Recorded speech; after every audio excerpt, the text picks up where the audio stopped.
or the development of an authentic self, that sort of thing. At other times and in other places, that wasn't the case. Children were an economic resource, a mechanism for the intergenerational transmission of culture, the next batch of warriors, and so forth. So the point here is that when we think about child protection, it's worth scrutinizing some of the assumptions that we make about the being in question and the idea driving it. Excuse me. Another reason why straightforwardly biological or chronological conceptions of childhood are inadequate is because typically they define children primarily in terms of what they lack as compared with adults. Adults are autonomous, independent choice makers, responsible for leading life according to their own values. They should be responsible for the choices that they make. A child, we think, is someone incapable of that kind of autonomy. If we define children like this, it seems as though our primary obligation in nurturing and protecting kids is to gradually enable them to become autonomous adults themselves. And I want to suggest that while we certainly have at least that obligation, perhaps there are other ones grounded in what we might think of as what some have called the intrinsic goods of childhood, right? The things that make being a child important and special, irrespective of their contribution to anything else. And if that makes sense, we owe kids certain forms of treatment, because failing to do so wrongs them, even if against the odds, they turn out all right later as grown-ups. Now, one final implication is worth singling out, and it also presents a challenge for parents, teachers, and policymakers. Suppose we take our obligations to children seriously, so we're vigilant about protection. Then what? Children have, I want to suggest, two different kinds of interests. First, they have what we might call welfare interests. Interests in being well fed, decently housed, properly educated, loved, and so on. But they also have a second kind of interest, interests in what we might call autonomy, or choice, right? In becoming the kinds of beings capable of successfully running their own lives.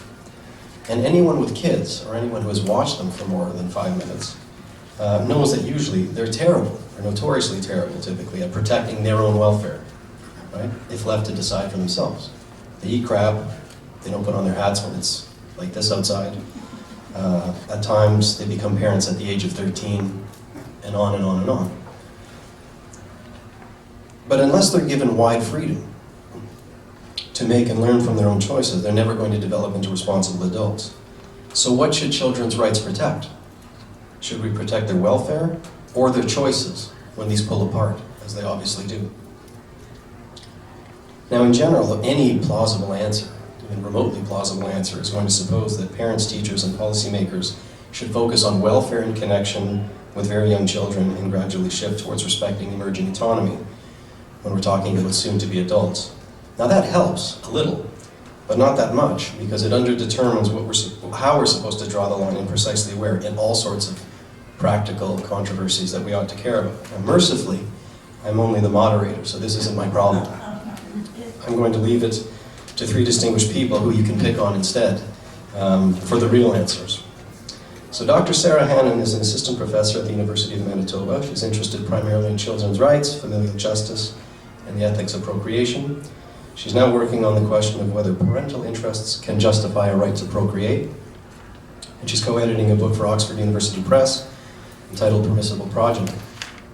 Ashley Crone has worked as an advocate for vulnerable young populations for the last 18 years and is currently Manager of Communications, Research, and Public Education at the Office of the Children's Advocate, Manitoba.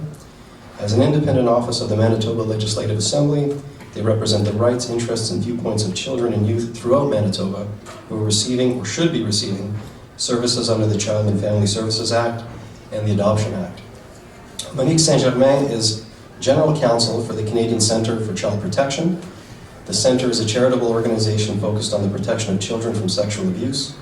It offers national programs and services to Canadian children and families, such as cybertip.ca, Canada's tip line to report the online sexual exploitation of children, and Kids in the Know, an interactive educational safety program for teachers to use with children from kindergarten to high school. Please join me in welcoming our panelists. I'm going to ask each of you to speak for roughly 10 minutes, and then we're going to open the floor up for questions and comments. Thanks. Sarah. Oh no, sorry, not Sarah. I think yeah, go ahead. I'm going to go first. So I want to start by just saying thank you to the organizers for tonight's event, for inviting the Office of the Children's Advocate to participate in this conversation. I'm excited to be here to represent the office, and I'm really looking forward to the conversation.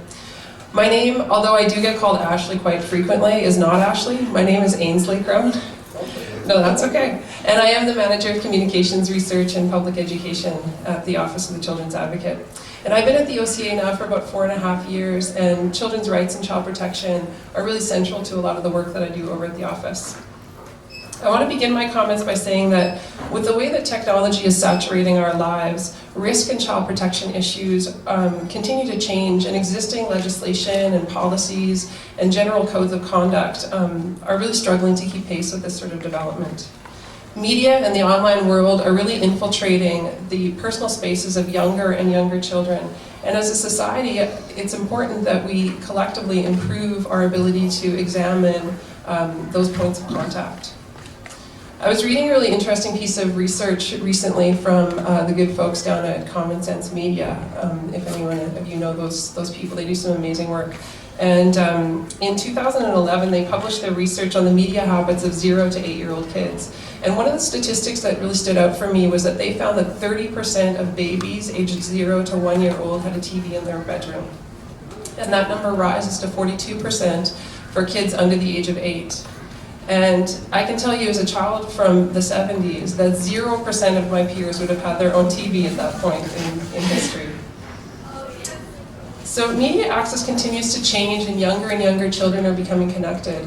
And the important piece here is that it also means that the outside world is gaining access to younger and younger children all the time. So as adults, the onus really rests on us to understand how children and youth are using these tools of technology.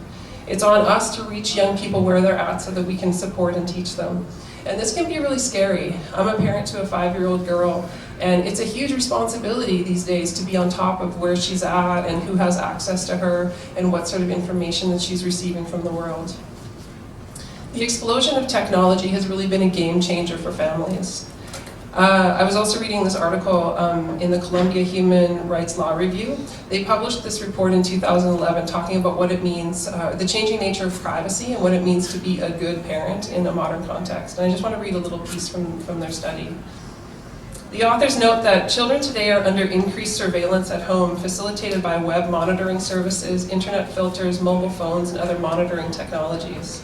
The literature suggests that today's children are the most watched over generation in memory, and that the monitoring of children is seen as a central characteristic of modern childhood. The authors continue on to say that historically, most parents preferred to trust their children unless given a reason to do otherwise. But reality, however, has changed, and nowadays children and youth are seen as at risk from online predators, pedophiles, cyberbullies, and other online dangers.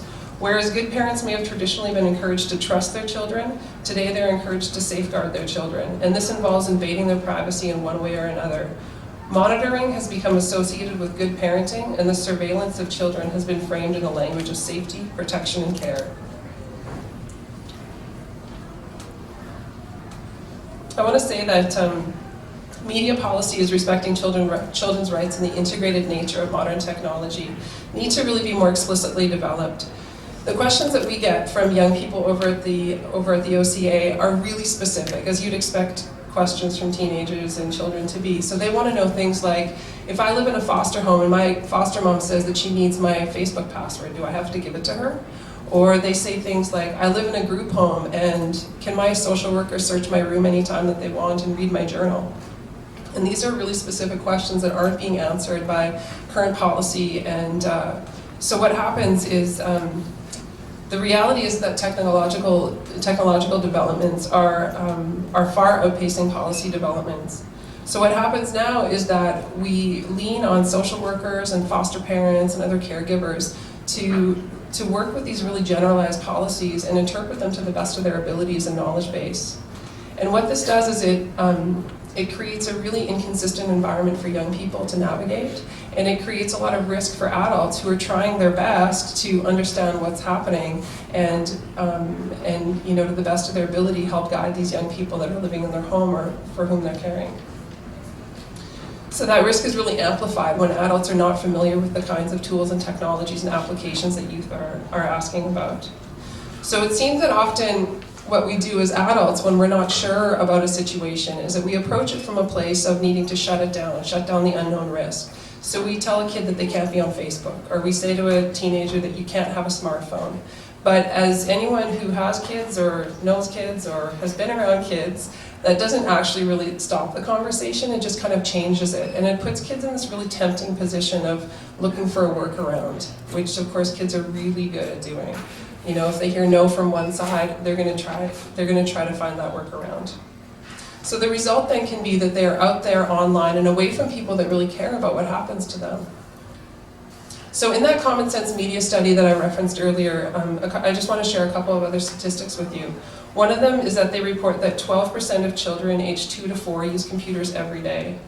And among 5 to 8-year-olds, 22% of kids are on computers every day. And on average, children who are using computers are starting to do so at the age of 3.5.